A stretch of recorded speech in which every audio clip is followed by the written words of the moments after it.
చెప్పగానే బేసిక్గా అక్కినేని అంటేనే ఆ లెగసీ తెలిసిందే మనందరికీ. సో అంత పెద్ద ఫ్యామిలీలో పుట్టి ఇంత సింపుల్గా ఎలా ఉంటారు నాగ చైతన్య గారు మీరు? ఆల్వేస్ నేను ఇన్నేళ్లగా చూస్తున్నాను, ఆయన ఒక 100 గ్రామ్స్ పెరగలేదు. ఇంత సక్సెస్ వచ్చేసింది కదా అని ఆయన ఒక 50 గ్రాములు కూడా పెరగలేదు అనమాట. సో హీస్ ఆల్వేస్ అంతే సింపుల్, అంతే గ్రౌండెడ్ అండ్ నిజంగానే బంగారం. ఇప్పుడు మీ అందరి బంగారం, మీరందరూ అభిమానించే బంగారం, యువ సామ్రాట్ అక్కినేని నాగ చైతన్య గారు మాట్లాడతారు. అందరికీ నమస్కారం. ఇక్కడికి వచ్చిన మీడియా మిత్రులందరికీ, అలాగే మా అక్కినేని అభిమానులందరికీ అండ్ తెలుగు సినిమా ప్రేక్షకులకు అందరికీ నమస్కారం.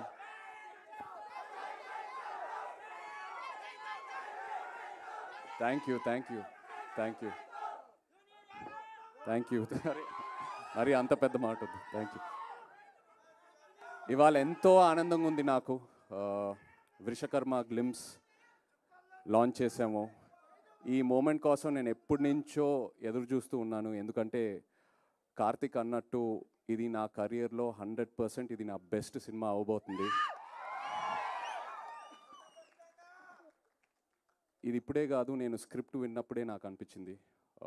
నాకు ఒక యాక్టర్గా ఒక కోరిక అలా ఉండిపోయింది. ఒక లార్జ్ స్కేల్ స్పెక్టికల్ ఫిల్మ్, ఒక మిథికల్ లేయర్ ఉన్న సినిమా, ఎంతో విఎఫ్ఎక్స్తో ఉన్న సినిమా, ఇలాంటి ఒక జానర్లో నేను ఒక సినిమా చేయాలని. And Vrushakarma was my answer for that. Thank you so much Karthik. నేను తండేల్ రిలీజ్ అయ్యే ముందే నాకు తెలిసింది ఇలా వృషకర్మ అనే సినిమా కార్తిక్ రాస్తున్నాడని. నేను బాపీని వెళ్ళి రిక్వెస్ట్ చేశాను, కార్తిక్ని కూడా 2-3 సార్లు కలిశాను. ఏదైనా ఆపర్చునిటీ ఉంటే I want to do this movie అని.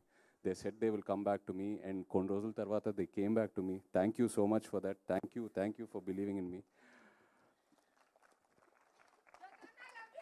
నాకు ఈ కార్తిక్ ఈ స్క్రిప్ట్ చెప్పాక ఎన్నో డౌట్లు ఉన్నాయి. ఎందుకంటే స్క్రిప్ట్ వినిన తర్వాత ఐ వాజ్ మైండ్ బ్లోన్. ఇది నెక్స్ట్ లెవెల్ ఉంటుంది. One of the most thorough film makers Karthik అని నేను కాన్ఫిడెంట్గా చెప్పచ్చు. సో స్క్రిప్ట్ చదివాక నాకు ఎన్నో క్వశ్చన్ మార్క్. ఇది ఎలా అచీవ్ చేస్తాం Karthik? This is such a larger than life film. ఎంతో డిమాండ్ అవుతుంది ఈ సినిమాకి, ఎలా అచీవ్ చేస్తాం అనేది.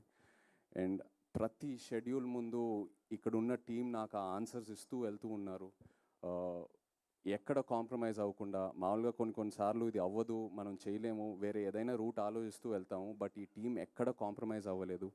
కార్తిక్కి ఏదైతే కావాలనుకున్నాడో అది 100% అచీవ్ చేసుకుంటూ వెళ్ళాము ప్రతి షెడ్యూల్లో. So thank you so much to this entire team standing here.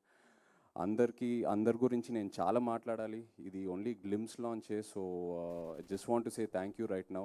But వచ్చే ఫంక్షన్స్లో చాలా మాట్లాడతాను అందరి గురించి. కార్తిక్ గురించి నేను లైఫ్ లాంగ్ మాట్లాడుతూనే ఉంటాను.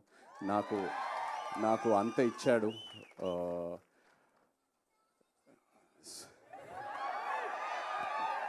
మంచి రిలీఫ్ ఇచ్చారండి. Thank you. But yeah,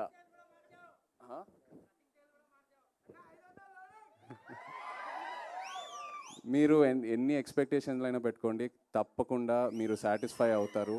last half an hour ఈ సినిమాలో క్లైమాక్స్ ఏదైతే డిజైన్ చేశారో, కంప్లీట్ ఇండియన్ ఫిల్మ్ ఆడియన్స్కి ఇది ఒక బెంచ్ మార్క్ క్లైమాక్స్ అవబోతుంది. I promise you that. And actors ఇక్కడ స్పర్శ్కి వెల్కమ్ టు తెలుగు సినిమా. నిజంగా స్పర్శ్ ఇలా తన్ని చూస్తే చాలా అన్అజ్యూమింగ్ ఉంటాడు. But once you see his character on screen, he's given it the best. Thank you so much Sparsh. అలాగే వాళ్ళు మీనాక్షి లేదు. Wish you a very happy birthday Meenakshi. We're missing you. Jayaram garu, Satya, ఇలా ఎంతోమంది యాక్టర్స్ ఉన్నారు మన సినిమాలో. Thank you all so much. And everyone else here. Rajiv, thank you for the amazing VFX. రోజు అడిగేవాడిని, రాజీవ్ ఎలా తీసుకొస్తావు అని. ఇవాళ ఒక చిన్న శాంపులే చూపించాడు. ఫైనల్ మూవీలో ఇది జస్ట్ ఒక 10%. ఏదైతే సినిమాలో ఉంది ఇది జస్ట్ ఒక 10%. అలాగే Vijay master, thank you so much అండి. ఎంతో నాకు ఎంకరేజ్మెంట్ ఇచ్చారు రోజు.